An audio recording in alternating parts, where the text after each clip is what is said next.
Joice Mendez is a migrant, social entrepreneur, and climate advocate focused on the nexus of water, food, and energy justice. She co-founded several local and regional youth organizations, including the Moima Wieser Environmental Education Observatory, the Latin American Observatory of Geopolitics of Energy, and the Binational Youth Collective of the Parana Basin 3 from the Cultivating Good Water Initiative. A recipient of the UN Water Best Practice Award in 2015, Joice has also supported Paraguay's National Conference of Youth since 2016 and the National Forum of Water and Youth, and continues to be active in Yango, the Climate Reality Project America Latina, SDG 7 Youth Constituency, and the Youth Adaptation Network of the Global Center on Adaptation. Moving on to Kihika Mariam. She is a youth climate activist and an advocate for climate refugees. She is from Hoima, Uganda, and is a part of Rise Up movement. She is currently pursuing Bachelor's of Veterinary Medicine at Maker University. She is a climate refugee advocate, especially for women and girls, because this is an issue that is not being addressed, and yet research shows by 2050, 1.2 billion people could be displaced due to climate change and natural disasters. She is committed to advocating for their rights and helping them to access resources to rebuild their lives. She is also committed to educating the public about challenges facing climate refugee girls and women and how we can all work together to support them. Last but not the least, we have Ms. Hemavathi S as Shekhar. She is a lawyer by training, a researcher, and an academic with a primary focus on climate change and the law. As the founder of Enact Earth Foundation, she aims to create more inclusive dialogue around climate change and promote climate literacy. She strives to protect the right of vulnerable communities by creatively utilizing the law. Through her work, she emphasizes the importance of making climate education accessible and engaging for youth and advocates for policies prioritizing equity and justice. So, Aisha, hello everybody. Thank you for this invitation to be here. And I'm very happy to change good practices in days that we are seeing lots of, not just seeing, but experiencing a lot of harsh realities regarding climate change impacts. So I think in moments like this, it's important as well for us to share good practices, to recognize certain techniques that have worked around the world, and to exchange. I think that for us as youth, it's very important to perhaps just, obviously we are realistic in these moments, but also to have this space to recognize again that ancestral practices are fundamental as well for facing and adapting to climate change, but also to look for a future paradigm shift. So thank you very much, and I look forward for this conversation. Lovely words by Ms. Joice. I think we'll now move on to Ms. Kihika Mariam. My name is Mariam Kihika. I'm a climate activist with Rise Up Movement and TAD Foundation. And I'm a student, a finalist doing Bachelor of Veterinary Medicine. And I'm happy to be part of this summit. Thank you so much. I know Pat is somewhere in the audience and he knows my emails have been, disturbing him a lot. But thank you so much. And my opening remarks, I think that's where we are. As we all know, climate change is a global crisis that is displacing millions of people around the world. And in the past decade, the number of climate refugees has doubled, and it is projected to continue to rise in the years to come. The UN estimates that there are currently more than 25 million people who have actually been displaced due to these climate change disasters. But given the seriousness of the problem, it is hard to say that the international community is actually doing enough to deal with the issue of the climate refugees. But despite it being a challenge, we can work together and adjust an equitable world for all. Thank you so much. Hello everybody, this is Hemavathi. I'm from India. Good morning, good afternoon, good evening to wherever you are. I'm super happy to be here, and I always love conversations with all women included because it's high time we have all women conversations and panels. I'm super privileged to be a part of this one, and I'm happy to be learning from my co-panelists and also share my perspectives and thoughts on the legal aspects of climate change. Thank you so much, Ms. Hemavathi. That was lovely. I think we should move on to the questions now. I'll start with Ms. Joice. Ma'am, please let me know if you're in the meeting. I've been waiting to start the event. Let's get it started. I'm here. All right, I can see you. Yeah. Joice, you've been actively involved in various youth organizations and initiatives focused on environmental education and water justice. Could you please share some success stories or a particularly impactful project that highlights the role of youth in driving positive change in the context of climate change, climate action? Thank you. Yes. So yeah, and please let me know when I'm closer to my time because I like to speak a lot. So what I will say is I think as well relating to the topic of our meeting here today, there is a correlationship, as we know, with climate justice and in social justice, and it's not a coincidence perhaps that we are like the people who are being most affected, let's say migrants, women, youth, children. We are leading worldwide the climate action, and we are taking the bolder decisions and processes in the communities.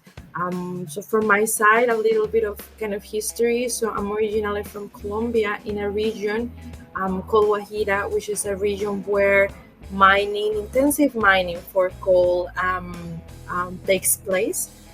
Nowadays, there is let's call a change on paradigm where other types of industries are using that territory as for example, wind energy as well. However, the displacements of people were considered externalities to development, not even for the country, but development for other nations and other countries. So we have seen and what we have experienced across for around 500 years in my continent is colonization and neo-colonization aspects, let's say from natural resources, from many other areas.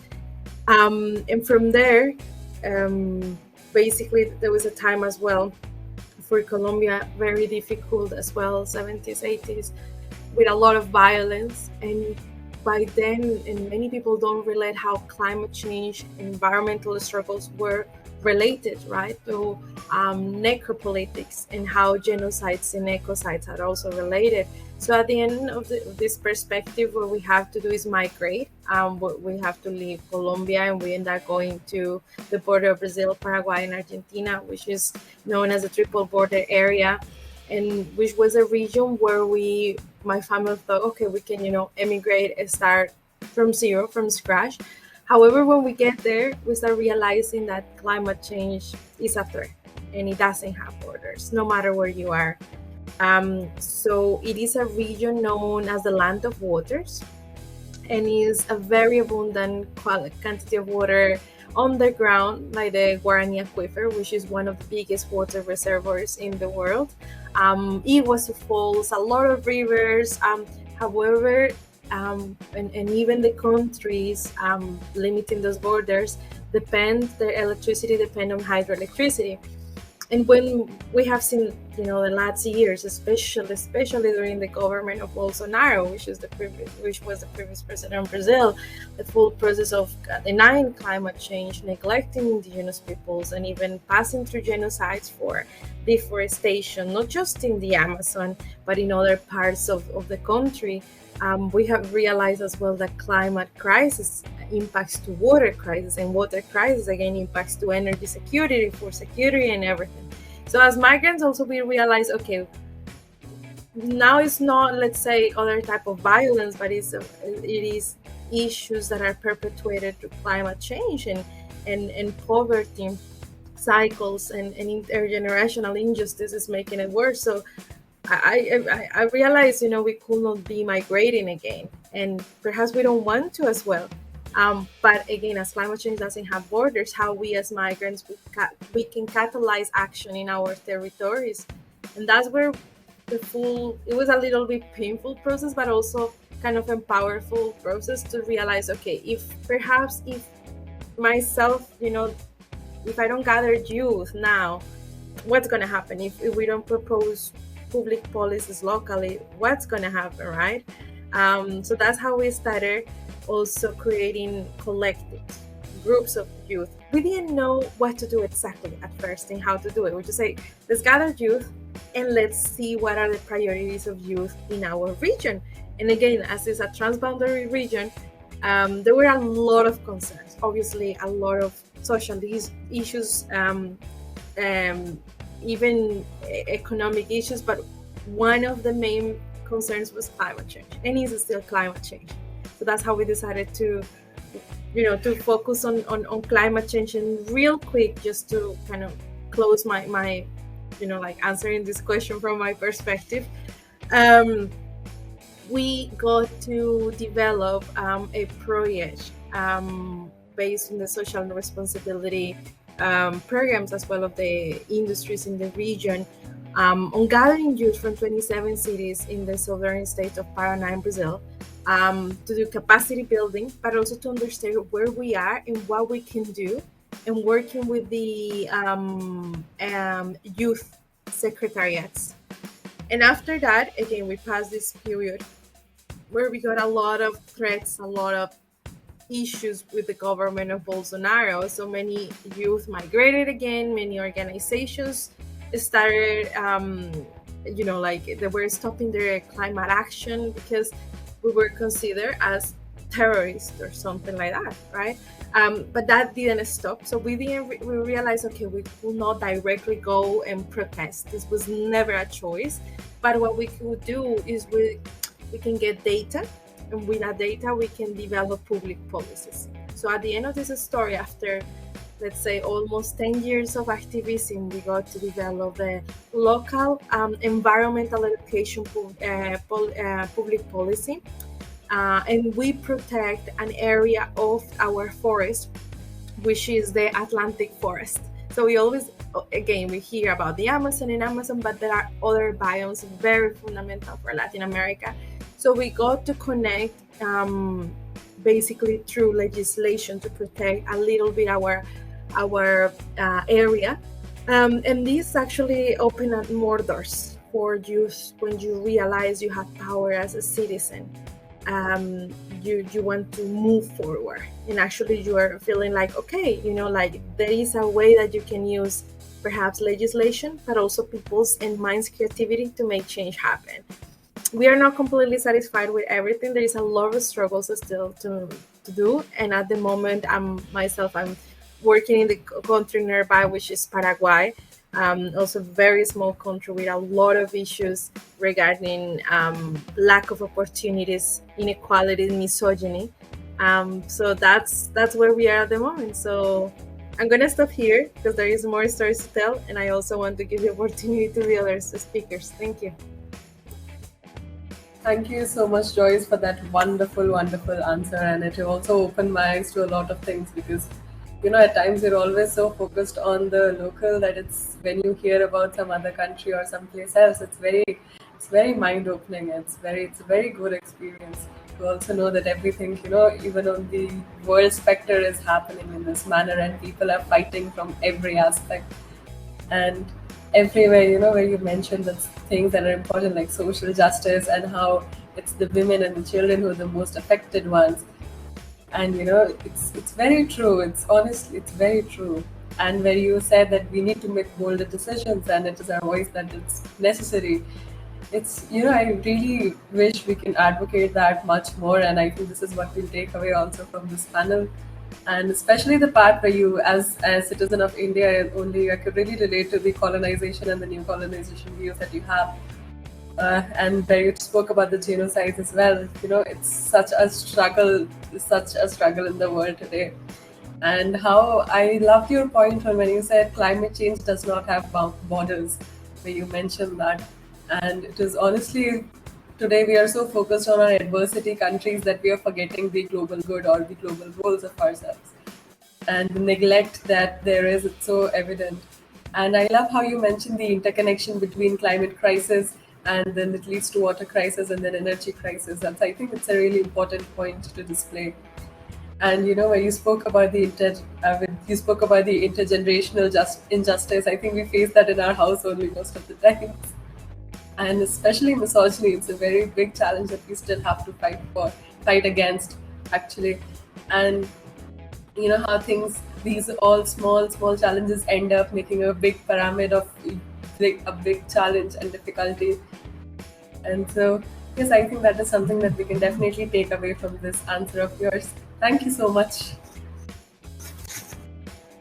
And now we'll move on to Miss Kihika. Mariam, Miss, if you can hear us, please reply.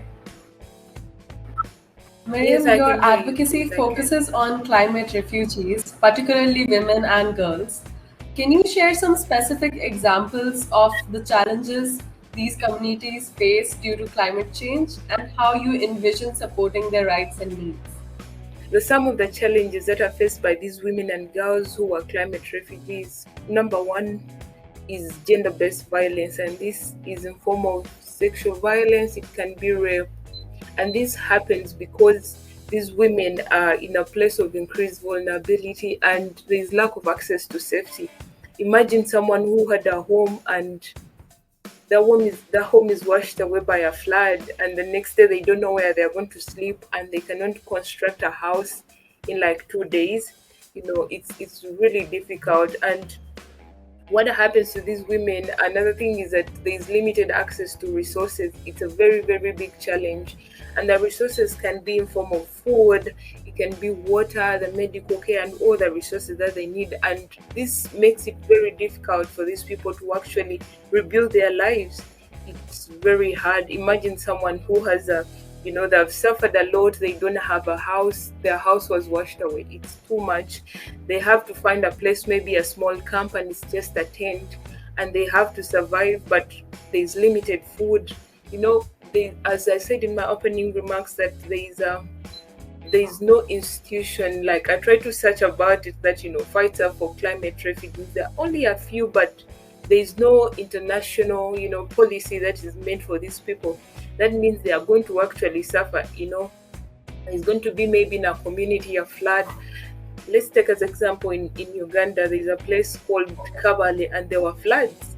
And what happens is that there is an emergency response that is going to happen for these people, and they are going to be helped, but it is not sustainable. They are only helped with food for 2 days, and after those days, what happens to a woman who had a child and they only depended on a garden, and that garden was still washed away maybe by landslides? And what are they going to do? You're going to give them food for 2 days, but it cannot sustain them for that much long, for them to survive and be able to rebuild their lives. But also there's a lot of discrimination, in such communities, that these people are, when they go in a certain community, they are going to be faced as, they're going to people who are like, they do not belong here because they had issues with their homes and stuff like that. Most of the people I've interacted with have had these issues of discrimination. And of course, if someone is discriminated, that means they're going to have a reduced access to even the other resources, the education, the hospital, and everything. But also it puts their esteem down, that especially these women and girls. But also, one of the other things I know the challenge is lack of representation. It is a very, very big challenge. There is no representation for women and girls, especially who are climate refugees in a lot of areas. It's not just, the negotiations about climate change, but also in other policy making things. I hope you can hear me, please, before I continue. Okay, thank you. And then I about the how I envision supporting their rights and needs. Okay, thank you so much. How I envision supporting their rights and needs. Number one is promoting women economic empowerment. This is from a scenario. Let's take an example. In my country, many people depend on agriculture for food, but there's this woman who has a garden and they have to get money from that garden because they get certain food and sell the surplus to the market to get maybe money to raise school fees to support their kids. But if we promote women empowerment, it can be through education, training them on a lot of other different things. But when you educate a woman, you're going to empower them that they may depend, yes, on the garden they have for food, but also they have different sources of income that they can, survive on. That I may face issues with climate change and disasters, and I may not harvest the food I thought I would harvest because of maybe the drought that happened. But I have some money to sustain myself, and still not have a very huge impact compared to someone who doesn't have. But also, it can be through providing gender sensitive protection and assistances to these women. Yes, they are going to be helped in 2 days, but what happens after that? What happens? Women have a lot of issues with their health, their sanitation, and stuff like that. And I've been to some of these camps and they do not look so good. They have to struggle to get water, they have to struggle to get a lot of things. But we have to provide all that protection for these women and girls. But also, we have to raise a lot of awareness about the challenge of climate change, and also we have to increase women's representation. As I say, don't just in negotiations, where people go to attend COP and yes, people are fighting for women, but also in other policies. As Joyce was talking about the policies that they developed in her country, and it can be through us maybe developing locally driven, collaborations within the communities, and we say that these communities are faced with these kinds of things all the time. What can we do about it? We could also involve the idea of a just transition for people who are in these communities who are faced with all these challenges. That, let me say, for example, most of the areas in Uganda that are always hit by landslides. Ms. Hemavathi, as a lawyer, with a focus on climate change and the law, you're uniquely positioned to address the legal aspects of climate action. How can legal frameworks be leveraged to ensure the rights of Indigenous communities and promote more equitable climate solutions? All right. Maybe I'll quickly start about how people speak about law and climate itself. Just this last semester, I was teaching master's law students climate change law, and the very first class, this is in India, and the very first class, they were like, "Ma'am, we don't have a law, so what are we going to study the entire semester?" And that's when I was like, we'll be studying the absence of a law, or how we can use the rest of the laws that already exist to deal with climate change, because climate change is not something that is purely environmental. It's equally social and economic issue. So people tend to forget that when we deal with climate change itself. People think, it's somewhere, it's melting ice caps or sea level rise happening somewhere else and not to us. But like previous panelists mentioned, it's not just about environmental justice, but it is also social and economic justice that is being impacted because of climate. And when you look at justice, law plays a very important role in trying to achieve justice. So justice is an ideal concept. We can only hope to achieve that. We can always continue to try and try and try to do better in terms of equity and creating a sustainable future. But that is our aspiration. And law is one of the most important tools that can help us achieve, equity and justice.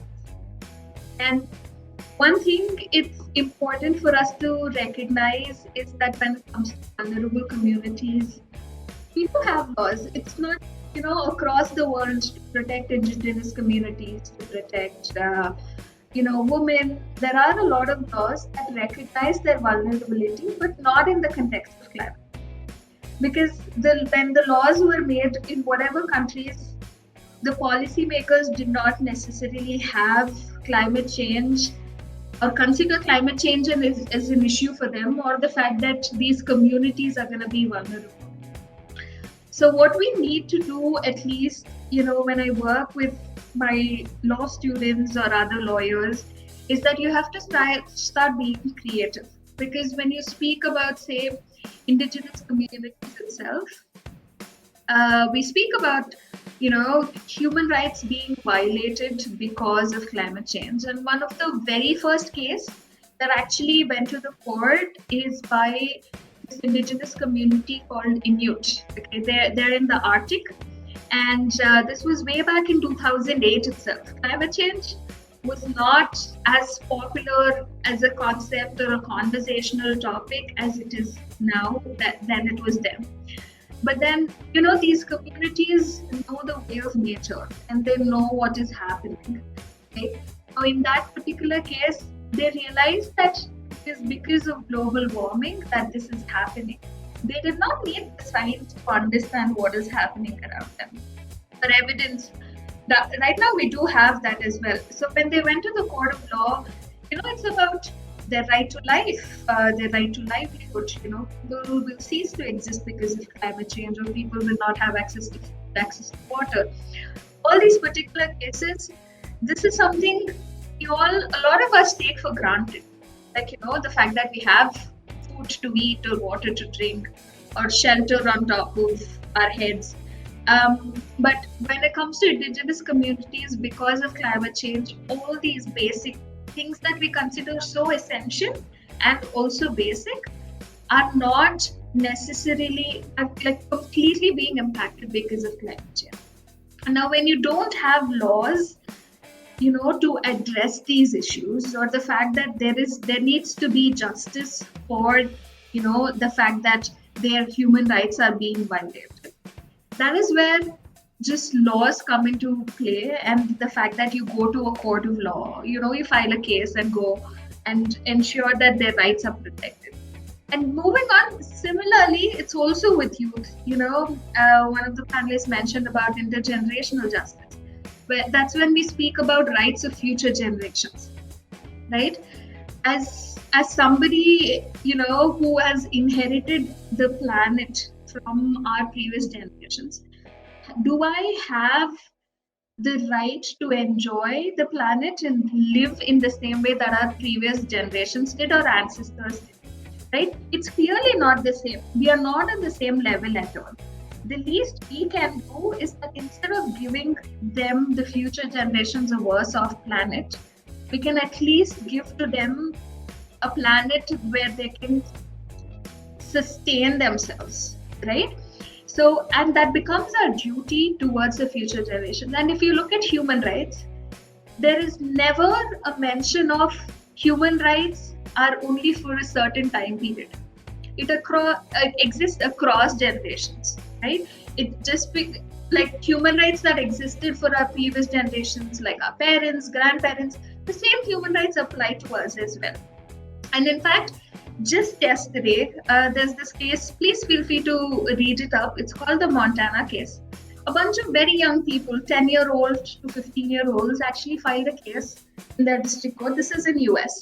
And they said that the fact that the government is, investing in more fossil fuel, projects, because climate change has no boundaries, it is going to impact a lot of young people's future, and not just them, but young people across the world, right?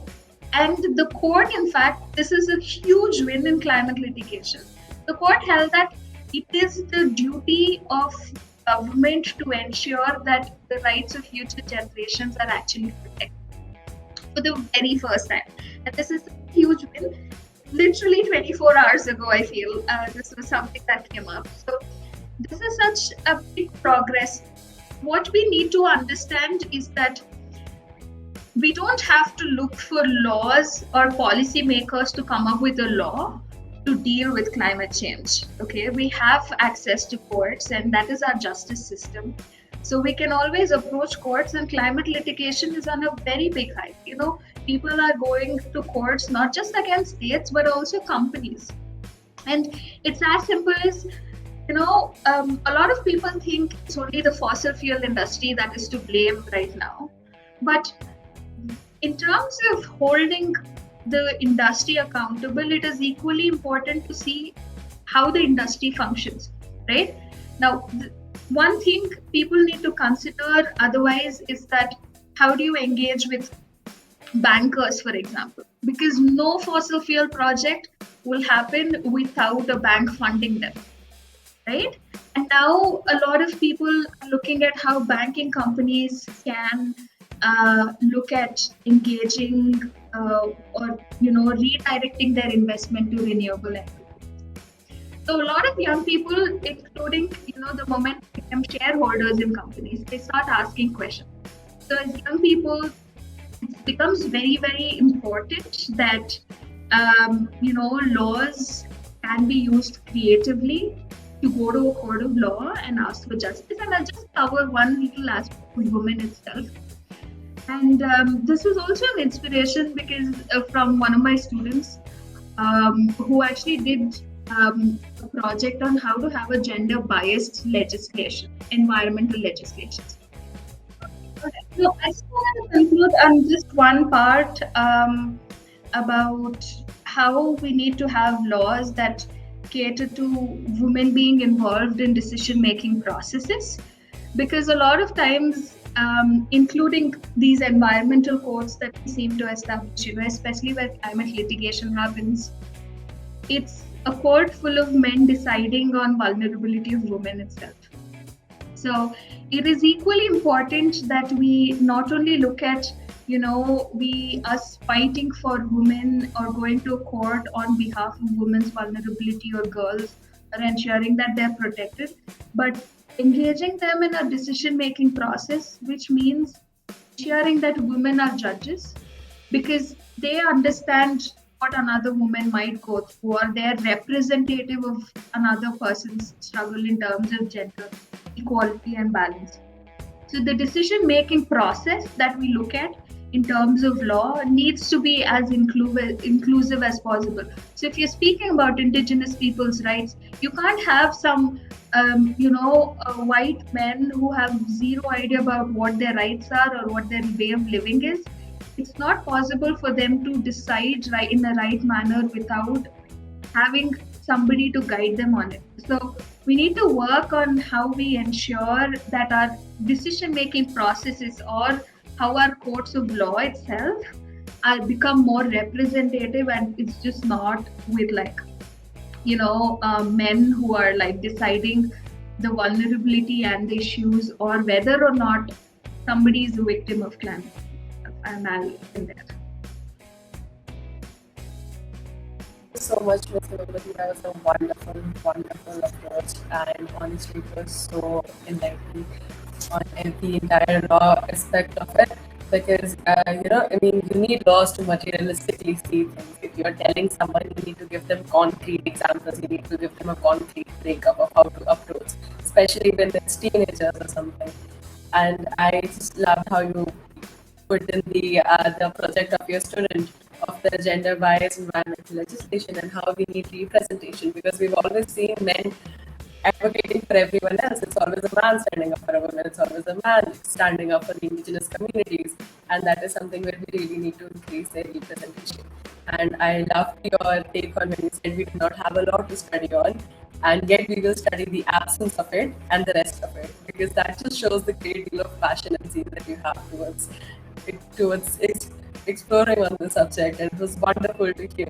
And especially the part where you said that it's equally social and economical issue, and there needs to be a social and economic justice as well. I think that is somewhere where people falter out a lot, where they do not get this key aspect of climate change, of climate action.